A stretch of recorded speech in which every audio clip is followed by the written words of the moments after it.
Resident Evil is home to several different characters, each with their own unique stories, but some characters are far less known than others, especially the side characters we meet maybe once or twice throughout the series. Others we don't meet at all, just hearing about them in documents or throughout dialogue. These characters all have interesting lore behind them, and I believe that they are underrepresented in the community. So I would like to shed some light on these characters and their stories, giving them the attention they deserve. I would like to begin with Ramon Salazar from Resident Evil 4. Ramon Salazar was a noble from Valdelobos, a mountainous region of Spain. He inherited his family's castle at an early age, and although was the descendant of a cherished noble, Salazar was very unpopular among the villagers of Valdelobos. Ramon lived an isolated lifestyle in his castle, keeping to himself and watching over his family's land. Around the year 2000, Osmond Sadler, the founder of the cult Los Illuminados, decided to take advantage of Salazar. He taught Salazar about the Los Illuminados faith, which is a modern continuation of the previous cult that Salazar's ancestor defeated. Salazar turned away from his Catholic faith and his family history, now serving Sadler and Los Illuminados. He went on to help Sadler obtain the Las Plagas strain of parasites that had been locked away in some ruins that Salazar's castle had been built over. The villagers were tasked with mining into the ruins to collect the Las Plagas samples, but it ended up with the villagers becoming fully infected after inhaling the spores released by Las Plagas. Sadler's research team experimented on Las Plagas and eventually created many Plaga eggs that would be released all over Spain and then the rest of the world. Salazar himself was given a dominant species of Las Plagas, which granted him full control over his body. It also gave him the ability to control ranks of lesser hosts. With this power, he was given the task of guarding the Queen Plaga, which was the new source of all of Las Plagas and the core of production for Sadler. In 2004, Salazar was tasked with aiding Los Illuminados in the kidnapping of Ashley Graham. After the kidnapping, Leon S. Kennedy was sent out to retrieve Ashley, running into Salazar after he and Ashley sought shelter in Salazar's castle. Salazar impeded Leon's progress, and taunted him through the radio Leon was using to contact his team. Salazar eventually grew restless and somewhat fearful of Leon, backing himself into a corner of his castle, drawing closer and closer to the Queen Plaga. After having one of his Verdugo bodyguards defeated, Salazar went on to fuse himself and his other Verdugo with the Queen Plaga in a last-ditch effort to stop Leon, which for Salazar sadly did not work out. Salazar died there in the castle, and Leon went on to the research island where Sadler was now holding Ashley. Of the three founders of the Umbrella Corporation, we only get to meet two of them in the series, those two being James Marcus and Oswald Spencer. The third, lesser-known member of the original trio was Edward Ashford. Like the other founders of Umbrella, Edward Ashford was a talented virologist, although his main field of study was eugenics. Edward was fascinated with the idea of creating a strong line of humans, wanting to help humanity to become stronger. He surrounded himself with other virologists in order to help him further his research. In the 1960s, Ashford, Marcus, and Spencer all became interested in the Stairway to the Sun in Western Africa. The Stairway to the Sun being a staircase in the ruins of a long-dead religious group, covered in bright red flowers. The flowers produced a virus that was reported to give the consumer superhuman powers. This especially interested Edward, as he saw it as a way of producing the strong human race he always wished for. Dubbed the progenitor virus, samples were taken of it to be studied and experimented on by the group. The three virologists would go on to found the Umbrella Corporation as a means of raising funding for their research, as well as provide them with the resources for studying. This would eventually go on to be known as the T-Virus Project. The three split up after Umbrella became a stable corporation, each competing to find the biggest breakthrough with the virus. Edward went on to build his research lab in Antarctica. Edward worked alongside his son, Alexander, who was a specialist in genetics. Hearing that Edward might die before the research was complete, Alexander began working on human cloning so that Edward's research could continue should he die early. This caused Edward to work alone on the progenitor virus. In July of 1968, the Ashford's fears would become true as Edward would fall victim to an accident involving the progenitor virus and pass away. The accident itself was orchestrated by Oswald Spencer, an act of sabotage for reasons that remain unknown. For the next decade, the base Edward built would go on to make no major breakthroughs. Alexander's cloning work would eventually pay off in the late 70s because of a clone he made of Veronica Ashford, the founder of the Ashford family.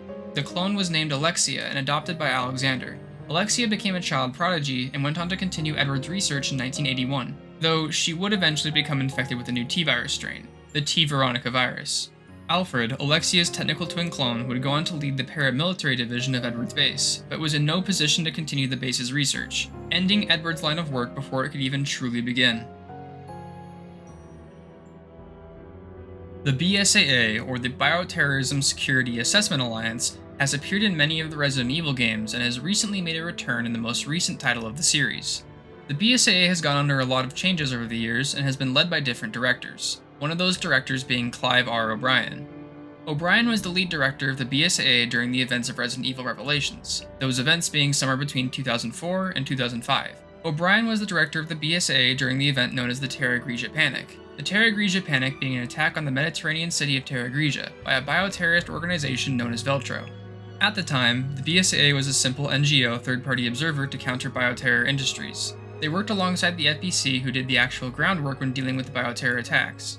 The FBC offices were headquartered in Terra Grigia at the time of the attack, and O'Brien was present at the FBC offices when the attack happened as well.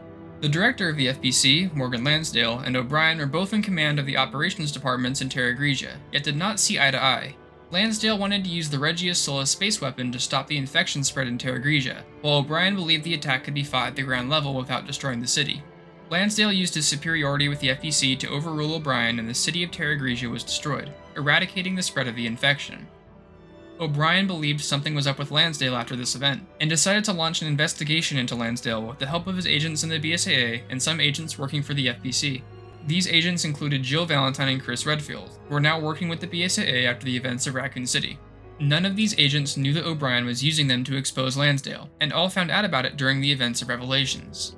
Lansdale, during O'Brien's investigation, decided to fire the Regius Solis at the cruise ship Jill Valentine was on in order to cover his tracks, as Lansdale had in fact helped Veltro to rise to power. Afterwards, O'Brien was detained in his office as the FBC attempted to take over the investigation. Thanks to O'Brien, though, his true intentions were still covered up and Lansdale did not know he was being led into a trap. Jill and Chris discovered direct evidence of Lansdale's dealings with Veltro and broadcasted them to the BSAA and FBC. Lansdale was then arrested and O'Brien was freed. O'Brien took responsibility for the setup and stepped down as the BSAA's director, going on to write a book and act as an advisor to the BSAA. This book, The Unveiled Abyss, can be found in the Baker's home in Resident Evil 7. There are many well-known figures in Resident Evil's history, but there is one that has had effects on many of the games and their settings, this character being George Trevor. George Trevor was a New York-based architect famous for his innovations in architecture.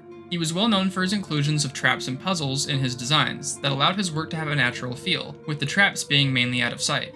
Trevor's family consisted of himself, his wife Jessica, and their daughter Lisa Trevor. George's work caught the attention of the wealthy aristocrat Dr. Oswald Spencer. Spencer contracted Trevor to build a private mansion for him in the Arklay Mountains deep in the Raccoon Forest. Trevor agreed and began working on the design, making it typical for Trevor, but with accents and inspirations from Spencer's family home in Europe. Over the course of 5 years, Trevor would work on the Spencer mansion, designing it to be mysterious and beautiful, with secrets hidden all throughout the mansion. He used old trap designs as well as new ones he made for the mansion specifically. When the mansion was nearly done, he was invited to stay there with his family. He obliged to the offer, but still with much more work to do, he sent his wife and daughter to the mansion ahead of him before going himself. Upon their arrival to the mansion, Jessica and Lisa Trevor were kidnapped and sent to the underground lab that Spencer had built without George's knowledge. There, the two women would be experimented on with a progenitor virus.